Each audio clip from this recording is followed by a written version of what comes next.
Good afternoon, everyone, and happy holidays. I'm Catherine Brookman, Associate Director, Knowledge Transfer and Exchange, and on behalf of Dr. Jack Callahan, Director of the Center of Research Expertise for the Prevention of Musculoskeletal Disorders, or CRE-MSD as we are more commonly known, we'd like to thank you for joining us today for this free webinar on development of a survey to explore workplace risk factors and hazards common to both musculoskeletal and psychological injury. We are grateful to the Ministry of Labor, Immigration Training and Skills Development for our funding, which supports the delivery of these webinars, and to our presenters who provide their expertise. The format of today's webinar is as follows. The presentation will be given, after which time we will have 10 to 15 minutes for a question and answer period with our presenter. You will be muted for the entire presentation to ensure there is no background noise disruption. During the question and answer period, we ask that you type your questions into the chat box. The chat box can be pulled up on your screen by selecting the chat icon in the control panel that appears near the bottom of your screen. I will relay these questions to the presenter or a similar question should we have duplicate themes. Should you have a pressing question or an issue such as a technology glitch that cannot wait until the end of today's presentation, please type this into the chat box and we will do our best to address it right away. The webinar will be recorded, with the recording being made available to you on our website along with the presenter's slides shortly after today's webinar. You will also be sent a link to an evaluation. Please fill out this evaluation as it will assist us in the future delivery and planning of our webinars. Thank you so much for joining us today, and remember to watch the CRE-MSD website and the MSD prevention site for other webinars and the new MSD prevention resource, including Psychosocial Factors MSD and Mental Health poster.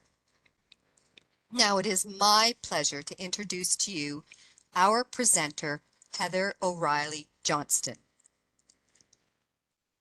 Dr. O'Reilly Johnston is an assistant professor in the School of Interdisciplinary Science at McMaster University and an adjunct scientist with the Institute for Work and Health. She received a PhD in kinesiology and health science, as well as a diploma in health psychology from York University. She is also an associate ergonomist through the Canadian College for Certification of Professional Ergonomists. Combining ergonomics, biomechanics, and health psychology, Heather is passionate about interdisciplinary approach towards the prevention and management of work-related injuries. Her current research explores the association between work-related MSD and work-related psychological injuries to improve occupational health and safety programs, policies, and practices. Thank you so much, Heather, for joining us today. Over to you. Thank you, Catherine. It's a pleasure to be here today, and I appreciate that at the end of the year, as people are getting ready for holidays, that one more webinar kind of in the stack is not always how you want to spend your time. So I'm grateful that we have kind of the next 40 or so minutes together, and definitely welcome any conversation after the webinar via email. I'll provide some contact details. So you've heard a little bit about my background through that bio that Catherine presented, but I always kind of start by talking a little bit about what made me passionate and interested in this area. And when I kind of reflect, I've come full circle. My dad was a first responder, a volunteer firefighter, as well as a heavy equipment mechanic. And so growing up, I saw musculoskeletal disorders come home, and now I've come to understand I probably saw some psychological injuries also as a component of his work kind of come home as well. And so when I think back to kind of why this topic in particular, kind of this overlap of MSDs and psychological injuries is so relevant and pertinent to me, I think I have some thanks to give to him. But that's kind of where kind of my starting point is, and a little bit of the theory of thought, as you've heard, that I had a bit of more of an ergonomics, biomechanics background that then needed a little bit of health psychology to make sense of what we were seeing kind of in the workplace. So a little bit of background for today, so you can choose kind of when you'd like to tune in or tune out over the next 40 minutes. We'll go through kind of linking work-related musculoskeletal disorder and psychological injury, kind of how we see that through claims and in the current world of work. I'll talk a little bit about some work that a few of the other CRE-MSD researchers and I did on hazard identification and risk assessment tools used here in Canada, and how that also kind of formed into this tool development, which kind of consisted of two components, scoping review as well as some interviews towards developing a screening assessment tool. And we'll finish up with a little bit of summary and discussion, and hopefully that fosters a point for us to have a conversation at the end of the webinar. I'll put the disclaimer right out front at the start of this presentation. If we think about having an accurate, valid, reliable tool, those that are used in clinical research, for example, or clinical settings, very few of those are developed in kind of a 1 year or 2 year stint. They take a lot of rigorous research and time to look at their measurement properties. And when we reflect on the tools that we have, I'm not saying it's all ergonomic assessment tools fall into this category, but very few actually have a lot of this research behind them. That really comes into understanding that the workplaces we deal with as ergonomists, as health and safety professionals, are very dynamic, and they need solutions kind of more readily than maybe research can give them. And so I don't have this perfect tool developed right now to hand you at the end of this webinar, but I'm really hopeful that what you can gather from this are components or ideas of this tool that we're working on. And, you know, if you need something more readily accessible, then maybe it's giving you some components and ideas that will help you develop your own, so you can start tackling some of the challenges that you have in the workplace. Or maybe that's an avenue to communicate with your workplaces and employees or policymakers about this topic. So in terms of linking work-related musculoskeletal disorders and psychological injury, it's always kind of interesting to look at injury claims. And if we look at WSIB statistics, and on the left side here, I have a time range from 2012 to 2013, so just over 10 years ago. We see that our kind of number one nature of injury was our sprains and strains, so one of our primary categories for a musculoskeletal disorder. And on average, we could say that's about 50,000 claims coming in that year related to sprains and strains. Fast forward 10 years, we've had all this fantastic research on musculoskeletal disorders, interventions for those, return to work. And we look at the claim count for sprains and strains, and it's still quite high, if not comparable to what we saw 10 years ago. And I may be a little provocative in showing this because I recognize that there's tons of factors for why this is, and that's not really the basis of this presentation. But what's intriguing is to say that this is still a big problem, even though some of the efforts towards health and safety have really changed in workplaces. We see kind of greater interest in mental health and psychological health, but we're still trying to tackle musculoskeletal disorders as well. With recognizing that component of mental health, we see at least a bit of increased recognition in mental stress claims and what that looks like in the workplace. And so we can see mental disorders and syndromes really kind of creeping up. But also we can compare other components of this, particularly in how long someone will be off of work if they're dealing with a mental stress claim. And so on here, on average, we're seeing about 134 days per claim. So then lo and behold, if we go to think about kind of this relationship, if we think of health very holistically, that, you know, with physical injury might come kind of some psychological ramifications or vice versa, then we're really into large predicaments in the workplace moving forward. But I recognize that's something that's probably common for many of you, for those that are practicing in the health and safety sphere who are on the call. And so it comes into kind of what are we doing in these workplaces and where have the focus of our assessments been. And so historically, we spent a lot of time, especially in the research world, understanding our physical risk factors. So force, posture, repetition, throw in other constructs like vibration. And we have these tools that have constantly been developed over the past few years that some of them work really well, some of them we like to use. And we have those for practice to kind of tackle some of our musculoskeletal disorders. And then we saw a bit of a shift. So if we think kind of in the 2013 realm, we saw the introduction of the psychological health and safety standard. And that was really the kind of emphasis on optimizing mental health and well-being in workplaces. So some strategies and assessment tools kind of popping up around that timeline, particularly in Canada, and we can speak to other jurisdictions as well. And then we kind of move forward to kind of the last few years. The pandemic really gave us an interesting spin on what work looked like. It now no longer was just in a workplace, it was at home. And we have no real crystal ball to see what's kind of ahead, but I'm sure there'll be some interesting challenges in the world of work in terms of how we tackle some of the injuries that we're dealing with. And so in kind of looking at that timeline, and as I've mentioned, these relationships between musculoskeletal and psychological health and injury in workplaces, we kind of start to think about what do our guidelines look like? How can we try and address these or at least identify them and assess them in workplaces?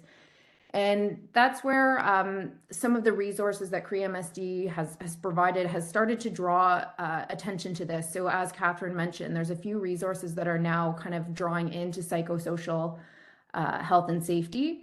And so if we look at our MSD guideline, we can see a key component of an MSD prevention program is hazard identification and risk assessment.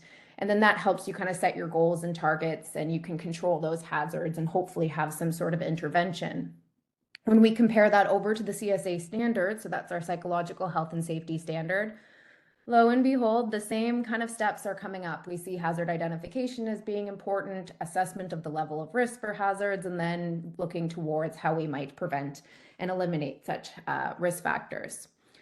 So the hope for today, we can kind of go through maybe a little bit of my thoughts and some of the researchers that I've been working with on how we might identify some of these risk factors and assess them.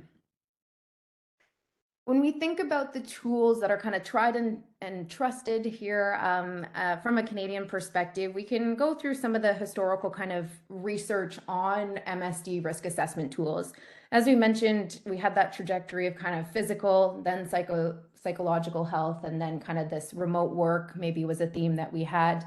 But early on, when we were looking at assessment tools, we kind of had three categories of measurement, and those could be defined by Dempsey and Lowe in some of their papers, talking about basic methods. So maybe we used, as ergonomists, a tape measure or light meter, different measurements in a workplace.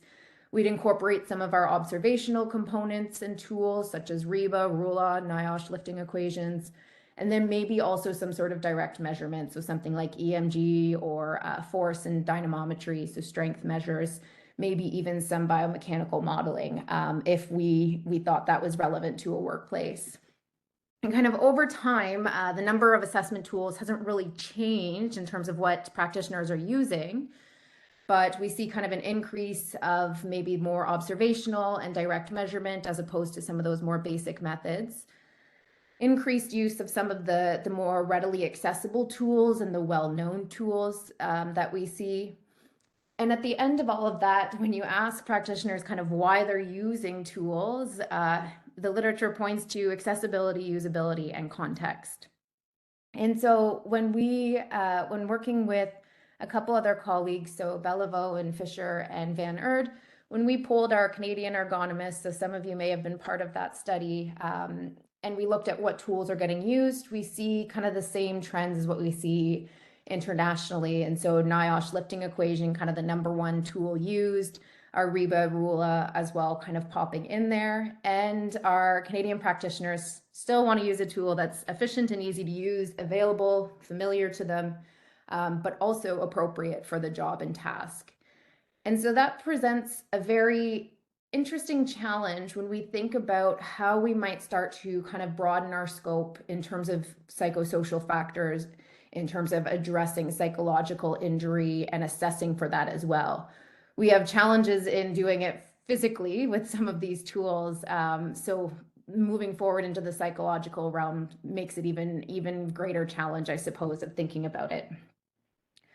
So with that understanding of the tools that are being used and kind of why people use specific tools, The projects that we've embarked on over kind of the last year or couple years related to hazard identification and risk assessment for both MSDs and psychological injuries kind of come into two main components, and with overarching aims of exploring what risk factors might be related to both the musculoskeletal disorder and a psychological injury. That's kind of that piece of, can we optimize what we're doing in workplaces to try and tackle both types of injuries? And then in terms of developing a tool, exploring ergonomist perceptions of what actually makes a good tool. So if all of these tools are available, what do we need to change to make something usable for them? And then refine what risk factors should be incorporated in such a tool and examine the construct validity of such a tool. So starting into some preliminary findings, I'll talk first about the scoping review. And that's kind of our first stepping stone into understanding more about psychosocial factors and what psychosocial factors we might want to incorporate within a tool. And perhaps for those that are listening and kind of thinking about what they want to address in workplaces, kind of some of the heavy hitters that we see coming across the literature. So the objectives of the scoping review were to scope the literature on physical and psychosocial risk factors for musculoskeletal disorders, and then identify and classify those that might be related to both an MSD or a psychological injury outcome. Now, for those that are familiar with some of the research evidence and systematic reviews that have come out in recent years, you'll note that there are quite a number of systematic reviews that look at psychosocial factors and musculoskeletal disorders like upper extremity disorders or low back pain. The interesting finding with a lot of the systematic reviews, and it goes into the methodology of that, is those are more narrow focused research questions or objectives. And typically when we look at the type of evidence that those systematic reviews are looking towards, those are longitudinal studies, which are very challenging to do in workplaces. So towards the end of the conclusion of many of those systematic reviews, you'll get something to the effect of, we know that psychosocial factors are related to MSD, but we don't have kind of conclusive evidence as to how or why or that causal mechanism between them. And so that was the purpose of this scoping review, was to not kind of recreate the systematic reviews, but to actually scope out, kind of blow up a bigger picture of what is across all of the literature, across many different data types, and study designs, to see what is known on this topic. In defining the scoping review, one of the challenges we had was around what are psychosocial factors? And I suspect that for some of you on call, this is probably also what you're struggling with in workplaces. When we think about what is the definition of a psychosocial factor, it's a pretty broad, kind of all-encompassing, loose definition. And that's been challenges that we've seen even in kind of like the 1990s, when we had some of the NIOSH books, as well as other textbooks kind of coming out to speak about work-related risk factors. We would talk about the work environment, job content, organizational conditions, worker capacity. So then there was these individual layers to things. And really the term psychosocial factors really became this kind of non-specific catch-all term. And then we were left with kind of major concerns of confusion of what it even is, and then how do we define that in a work-related context.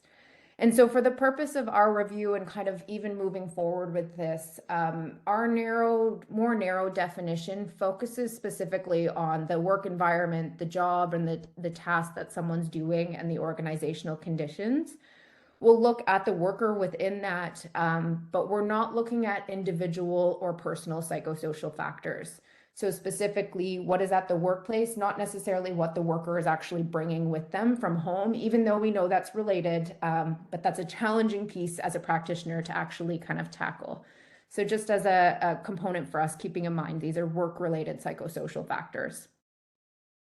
Other guiding resources for the review and the development piece were some of the standards and resources that we're familiar with here in Canada. So our ergonomics and occupational health and safety management systems, as well as the psychological health and safety CSA standard.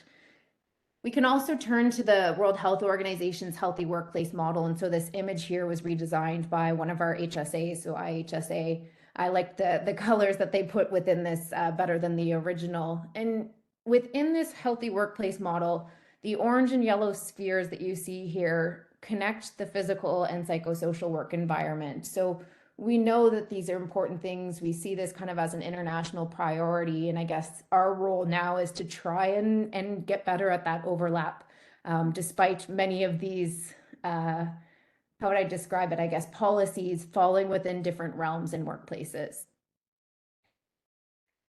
From these standards and resources, within the CSA standard, we've pulled out the psychosocial factors that are identified as key towards a psychologically health and safe workplace. And so the Guarding Minds at Work, as well as the CSA standard, highlight 13 factors. I believe there's been an addition of another 2 or so specific to certain contexts. I believe it's within healthcare. And so with those 13 kind of factors, going to the literature, mapping out what is known in the musculoskeletal disorder literature, and mapping those back onto these 13. So for our literature search, for those that are familiar with scoping reviews or systematic reviews, the steps are somewhat similar. We developed our question and conducted the literature search and identified relevant articles.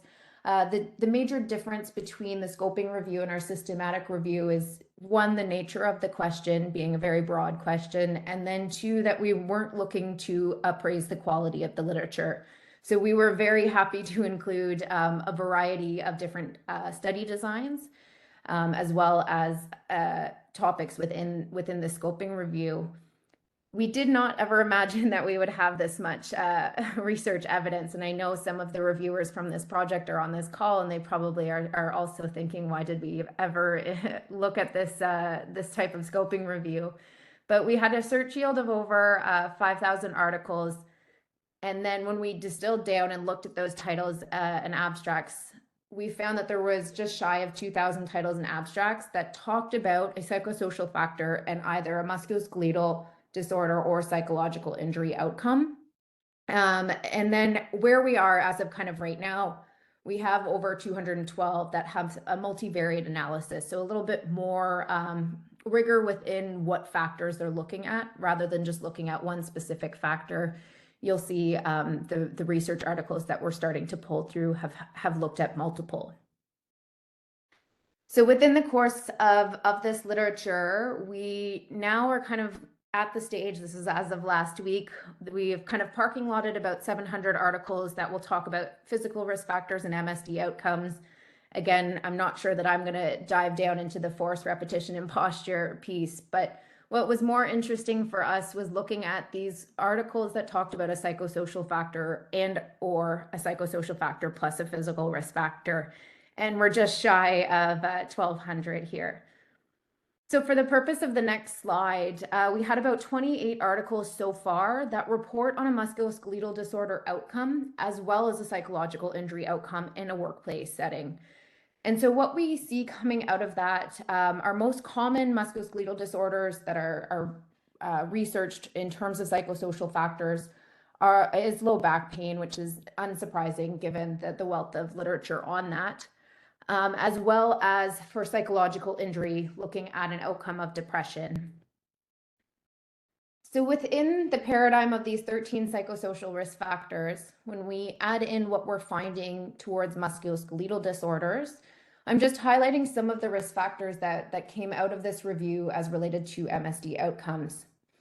And so we see social support. There was a bulk of literature demonstrating the relationship between manager social support and a musculoskeletal disorder outcome, as well as colleague support. So both of those being very important. For a period of time, job satisfaction was kind of the number one. You can kind of see a trajectory of a number of articles relating how kind of happy and satisfied you were with your job and the occurrence of a musculoskeletal disorder. You can also kind of draw into those that are familiar with the return to work literature. So when someone has actually had an injury, whether or not they'll be successful in their return to work also kind of heavily relates to job satisfaction, although not the interest of this review or kind of this tool development.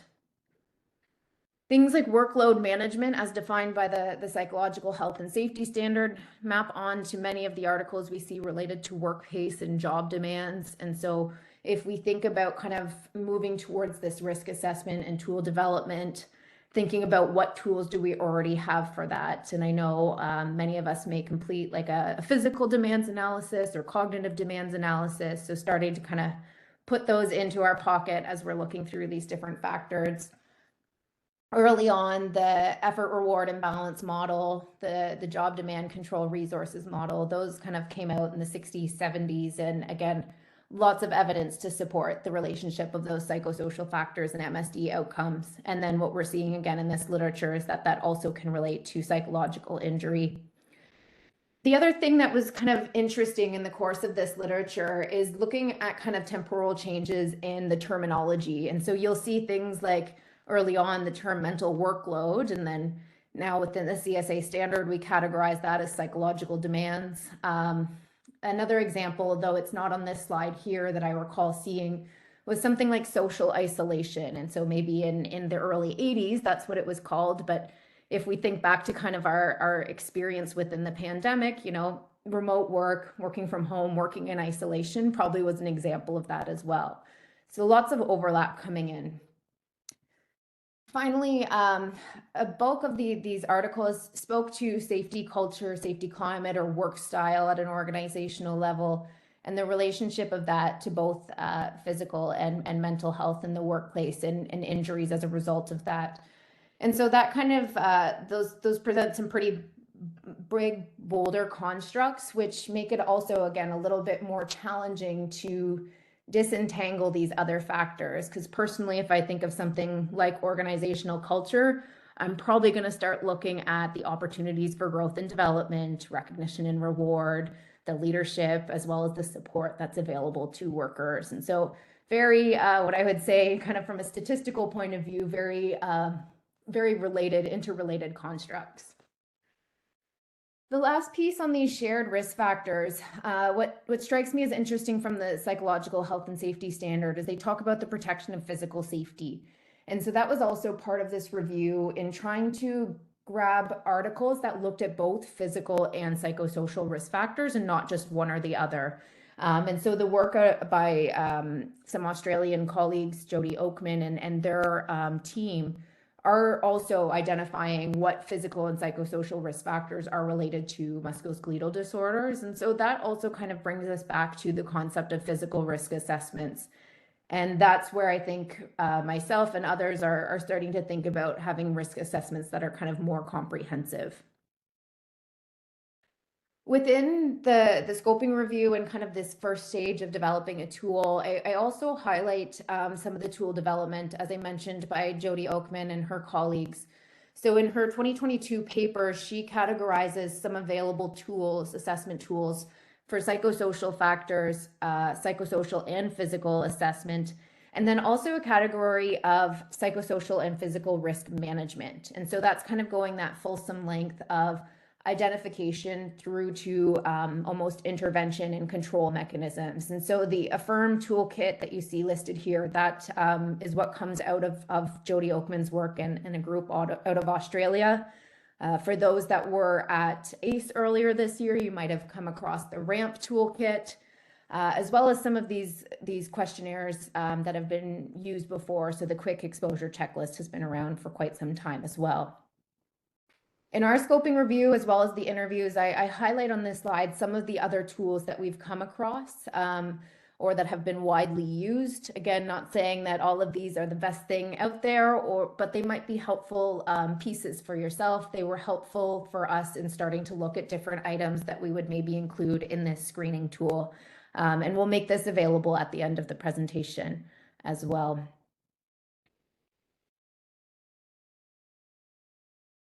So stepping into kind of this last component about making an actual screening tool, I want to spend a little bit of time talking about ergonomist perceptions of the available tools and then where we kind of landed on refining some of what this tool formatting would look like. Before conducting even the cognitive interview components of this study, some colleagues and I participated in various focus groups and stakeholder meetings. And it was interesting to ask health and safety practitioners what risk factors they thought were related to a musculoskeletal disorder or a psychological injury. And in some of these Zoom calls, we'd have these little sticky notes on the screen of all of these different factors, and then ask people to kind of, put them into a category, or if you think they're related to both, to do that for us. And what I found really interesting is that sometimes you would see these risk factors get put in one category, and then this kind of little debate happening within these groups where they'd say, well, actually, I think it's more related to a psychological injury versus a musculoskeletal injury. And so lo and behold, a lot of these factors did kind of land in that both area. And that piece was also helpful for us to start to think about what items we would include. What was striking, though, was when I asked practitioners if they were familiar with many of these psychosocial tools. Most of the people we were interacting with were saying they've never heard of some of these tools. Some had told me they were familiar but didn't use them for a variety of reasons, and very few actually used a psychosocial assessment tool in their practice. So when we landed into our cognitive interviews, we had 20 participants who met with us on Zoom. So these were one-on-one interviews to really explore what characteristics of risk assessment tools were useful, not useful, and then help us select, refine, and develop some of the specific risk factors that we were going to incorporate. Within cognitive interviewing, we could probe for interpretation and responsiveness to certain items, and then just invite our participants to kind of think aloud as we were having a conversation about the tool's formatting or different processes as we would develop this. When we were going through the transcripts and making sense of these cognitive interviews, when it comes to survey design, Conrad and colleagues kind of highlight three main categories or themes for looking through cognitive interviews towards tool development. And those three main categories are understanding, task performance, and response formatting. So for the next few slides, I kind of broadly talk about the findings towards the development of this tool under these categories. Insofar as thinking about kind of understanding the tool as a whole, what's its purpose, what do different items mean, what's the utility of such a tool, the performance of it. So how do we actually create different items? What does that look like as a tool? And then the response formatting of how do we actually answer this tool? And what problems can we identify kind of ahead of even making this tool? So jumping into the understanding component, the majority of this relates to kind of the practical nature considerations of having a screening tool or risk assessment of kind of a mixed nature or multifactorial nature. Practitioner experience and their role was an interesting finding for me to kind of hear, and this related to the years of experience of our practitioners that we had. We had some who had 25 plus years in multiple industries. We'd say those were our veterans. They had seen it all. And when it came to using risk assessments, they were more commonly reporting that it was easier for them to not necessarily always have to use a tool, but instead industries or employers kind of respected the experience that these people brought versus kind of your newer ergonomist, someone like myself who's only has their AE and hasn't been practicing for a number of years, needing a bit more of a rigorous tool to provide. The other piece, and I know I'm just preaching what everyone already experiences, but was the time constraints around risk assessments. So when we look at some of the well-developed tool, one that comes to mind is the Copenhagen Psychosocial Questionnaire that has about 60 questions in the long version that you would give to employees to kind of rate their psychosocial experience in the workplace. Very challenging to get that completed in your risk assessment. And so a tool would have to be kind of quick and a little bit more efficient. The other components around practical considerations really related to what a workplace need was. And this kind of goes into what are the priorities of the workplace currently. And so if we are having a little bit of shift on mental health, there might be a bit of pushback as to why are we looking at a musculoskeletal disorder Or on the flip side, if you're an ergonomist and you're only known to be tackling musculoskeletal disorders, why would we even engage with you for a psychological injury? That seems like it's some other component of the organization that needs to be brought in. And I think that piece is where kind of a tool that demonstrates these key links is really needed and valuable for workplaces to show that these are related, and it's kind of a bigger picture ergonomics problem. The other piece of understanding was the direct links between psychosocial factors and musculoskeletal disorders, or that relationship between mental health and physical health. How would occupational health and safety professionals actually communicate to employers that there is some sort of relationship here? And what does that look like? And again, the resource that CRE-MSD's created has done a good kind of way of outlining kind of behavioral responses along with biological and physiological responses that clearly link some of these psychosocial factors and musculoskeletal disorders.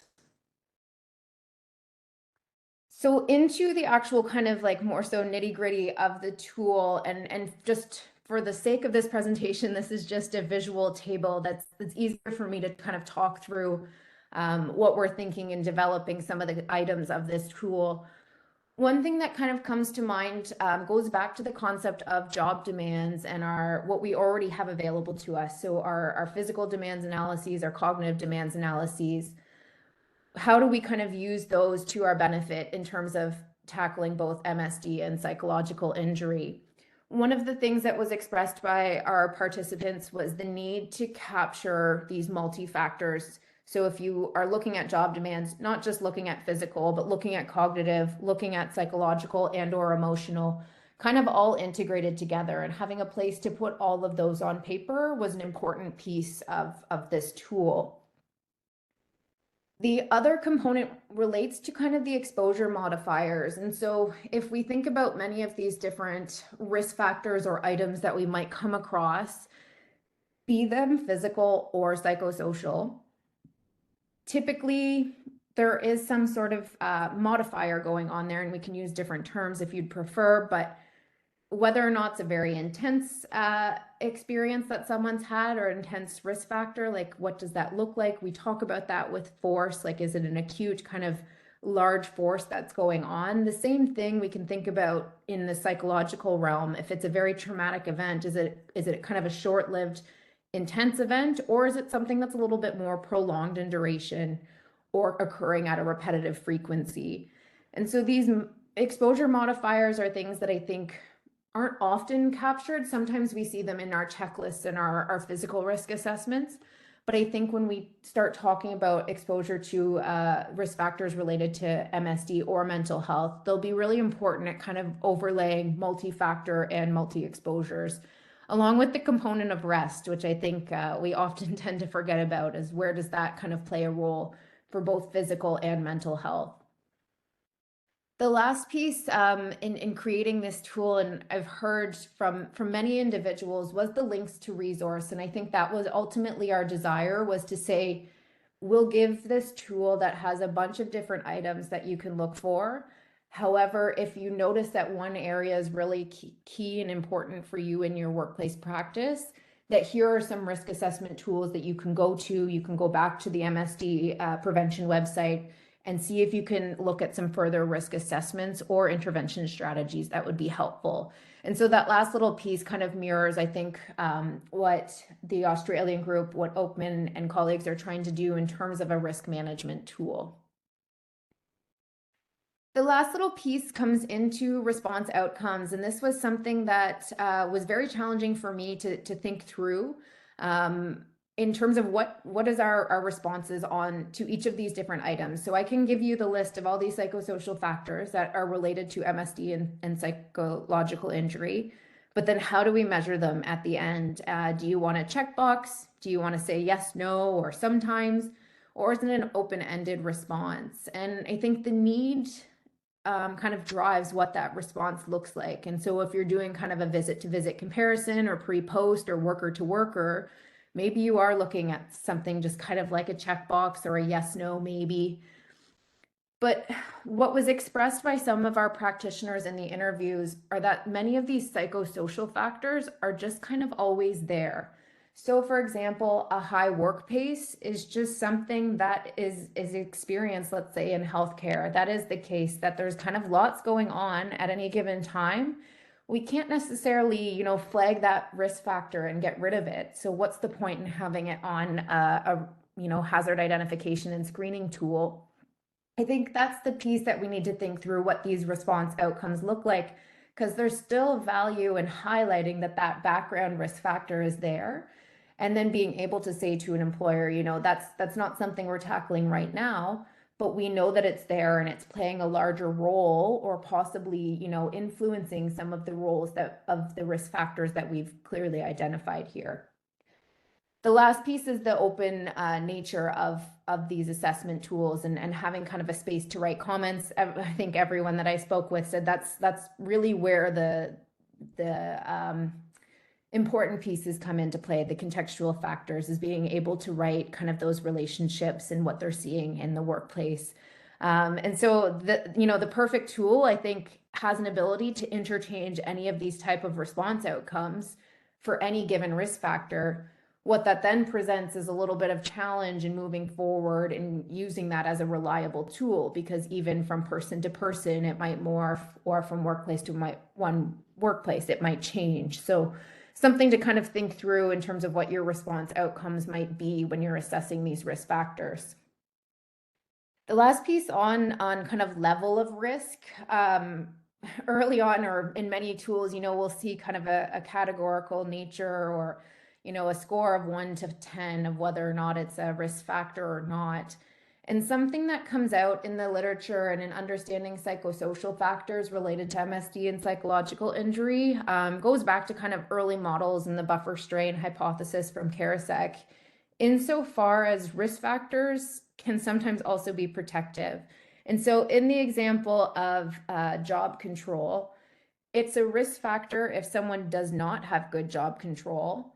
But if you give someone good, like they have a lot of control over their job, then it becomes a little bit more protective. And so early on in this tool, I had this brilliant idea. I was like, okay, well, what if we could say for every risk factor that we have on this tool, if it's kind of more risky, so it's that, no job control, we'll give it a -1. If it's not really there, we'll give it a neutral, it's 0. But then if it's, actually supporting a worker and being helpful, like they have a lot of job control, we'll put a +1. It seemed like a great idea at the time. Many practitioners highlighted, though, let's say you had 5 items that were all risk factors and then 5 items that were all kind of protective factors, that neutrals out to a 0.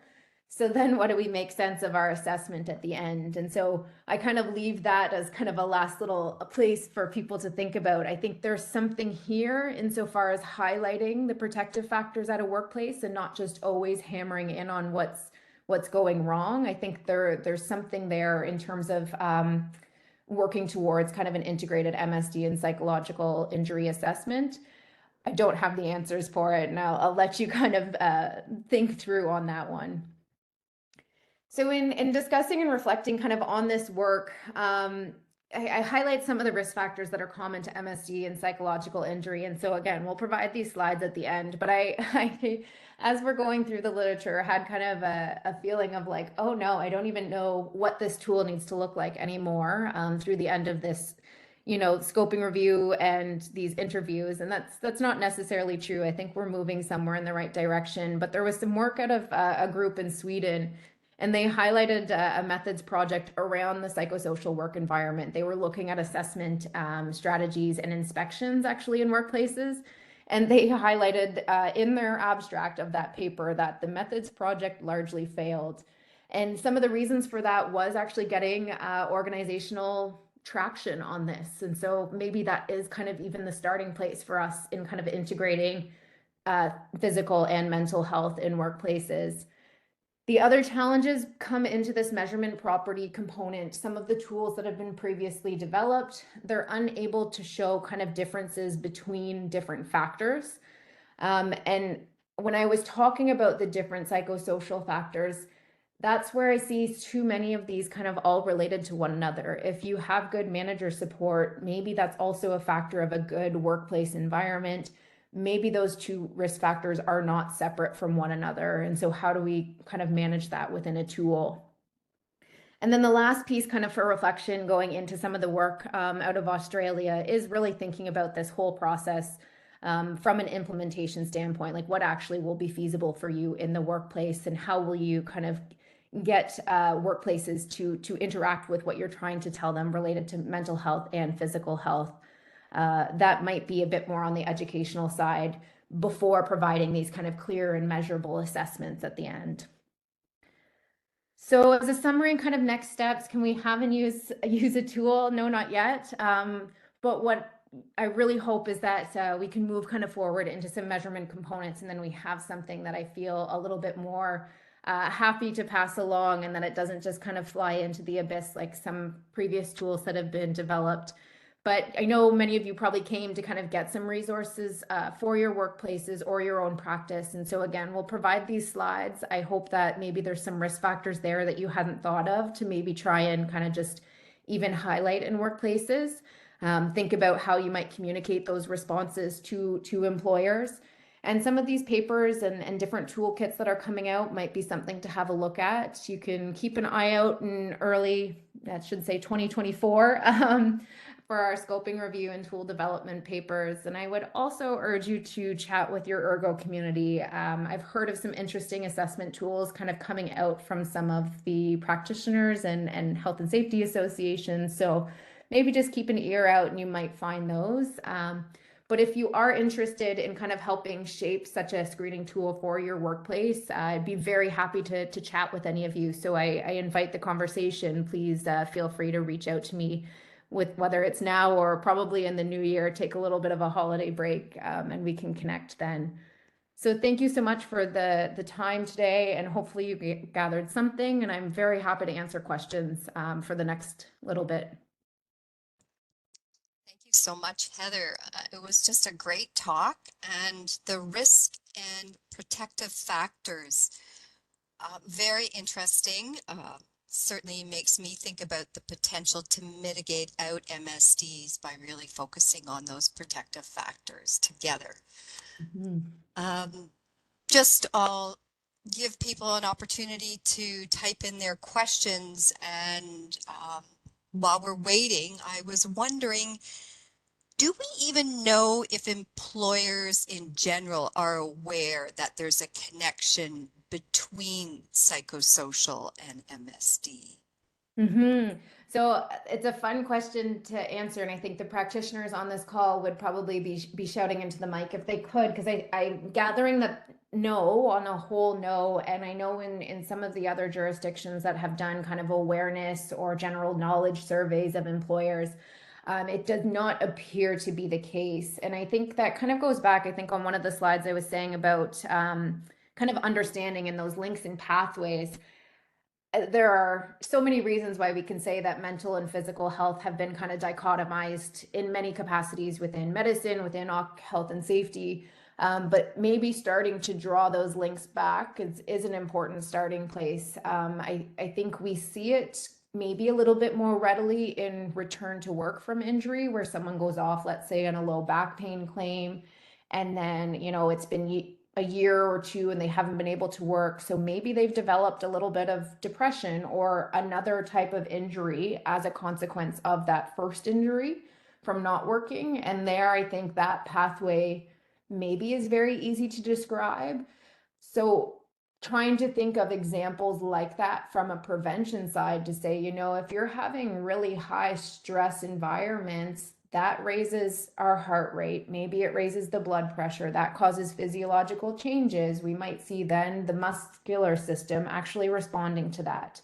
And I think that will take some time. And I see maybe there's some similar questions, I think, from people in the audience coming up to that. Thank you. And certainly what you've pointed out is, showing employers the reactive data through narrative might be a way to raise awareness. How do you think we get organizational traction around this topic? So right now I'm going to speak, I guess, just off of personal and experience rather than what I can say to exact data. But something that kind of comes to mind is going a little bit in with the hot topics of the day. I think I picture this with the interest in psychological health and safety in particular, right? It became a very kind of well-known topic. We'd see news articles on it, CTV News talking about these constructs. And so if that's really the big push for an organization, and that's what they want to kind of put their money and effort into, then start to integrate those things together. And I think, for example, in one of the consulting roles I had brought in specifically for ergonomics, I was saying, well, maybe we put, psychosocial factors within this policy and program too. And I was told that that was workplace well-being's problem, not ours. Like ergo and workplace well-being are very different. And my first thing was, well, we need to kind of have a seat with workplace well-being, and they need to also sit in on our meetings, not to create more meetings or anything. But I think that's the piece of starting to break down some of those silos and then tackle whatever seems to be the kind of hot topic of the day for that organization, like embed it within, because something like addressing psychosocial factors, yes, will help mental health and well-being, but then maybe it's also going to help your MSD prevention program too. That's one thought, and I'm sure maybe others on the call have other components too. Thanks for that, um, Heather. And I think CRE-MSD has also had some instructive webinars around that collaborative across the organizational Mhm. approach and the impact on injury prevention when you look more globally at your operations. Another question here is, do we know how many of the research papers were related to healthcare um, and or psychosocial, if any? I don't have that pulled and readily accessible. I do know, like, so one of the pieces of data that we do extract is the sector or industry, and so I think I see that's Natalie that's added the Mhm. question. If you want to follow up with me by email, I mean the review is not totally done, but I can definitely give a gauge as to how many we have so far that are related to healthcare. That's a simple sort and find, so no problem there. Feel free to get in touch.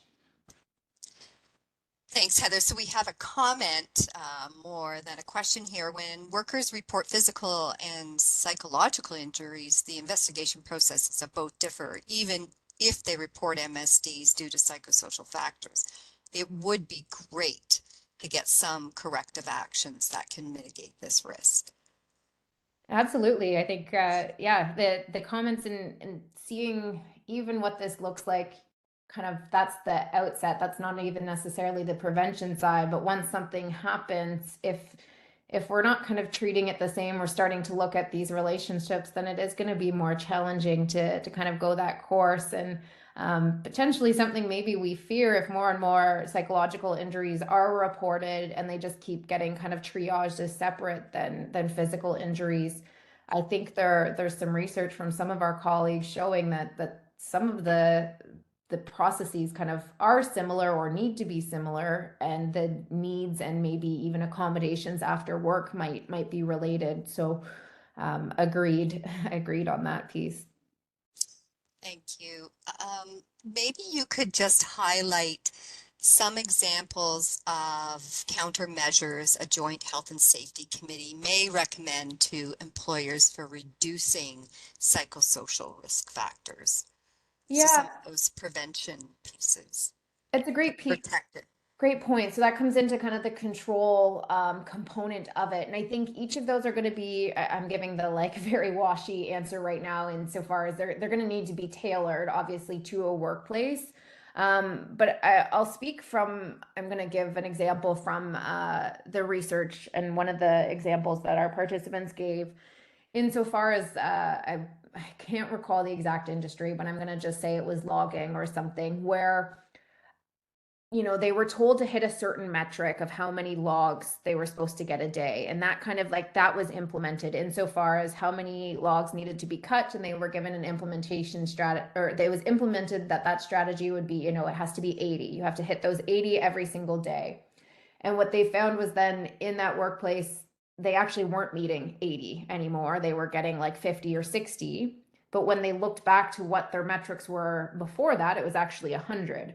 So that control piece where the workplace started to dictate and control what the KPI or what the output had to look like was actually a negative influence. And when you just let them do their work, they were performing better. And so that's an example of, I think, if you're working with an employer on what strategies kind of need to happen, it might be taking a look to see, have you changed anything recently that has really negatively influenced maybe the satisfaction or the performance of your employees? Or if on the flip side, they're thinking of implementing things that may, this might help our organization as a whole, talking through that with them. Because I think those early models of like job demands, control resources, that's embedded in all of these psychosocial factors and many of these surveys that we see. So that's probably somewhere to kind of step forward. But always happy to brainstorm specific strategies there with you, from who's provided the comment. Thanks so much, Heather. And we do have a comment of a resource that the Canadian Mental Health Association did show how one can implement the CSA standard on psychological health and safety in the workplace. And there is a link provided there for a Perfect. helpful resource. Among all proposed causal mechanisms of psychosocial stressors for MSD in the literature, which one do you believe is more compelling in terms of evidence? Mm. Compelling and what's apparent is an interesting Mhm. words or definition or difference, I guess, for me to think about. I think early on that job satisfaction was one that was really well studied, and I think because it had such acknowledgement with the return to work from injury as well with from MSD was kind of one psychosocial component that I think was interesting.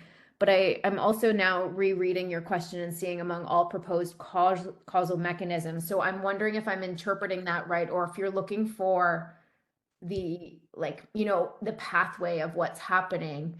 And if that's the direction of that, and Jack, feel free to correct me in the chat box, because then I'll redirect my way of thinking.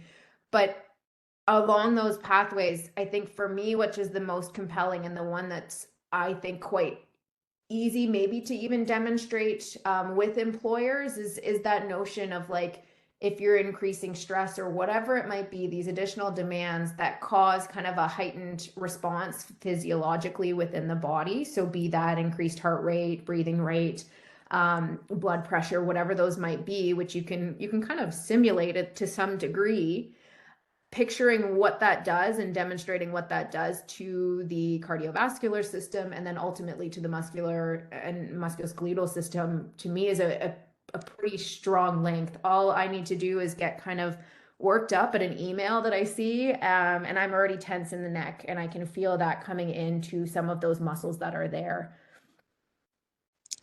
Thanks, Heather. One of the comments here, just as we're closing off, is a comment related to a protective factor, and that is the flexibility related to how we work, and Mhm. allowing some workers to work remotely. And of course, as we've learned, and providing the right supports and training in how to set up your workplace, which CRE-MSD has some fabulous resources to help people with. We are at the end of our time, and Heather, I'd like to thank you so much for taking the time during this holiday season, and we had such a tremendous response to this webinar, so definitely a very important topic, and I think you've given us some good insights into the things we need to consider in looking at our workplace risk and protective factors to preventing MSDs and connecting them with psychosocial factors. We wish everyone on behalf of CRE-MSD a healthy and safe holiday season, and we look forward to seeing all of you again in the new year. Thank you so much.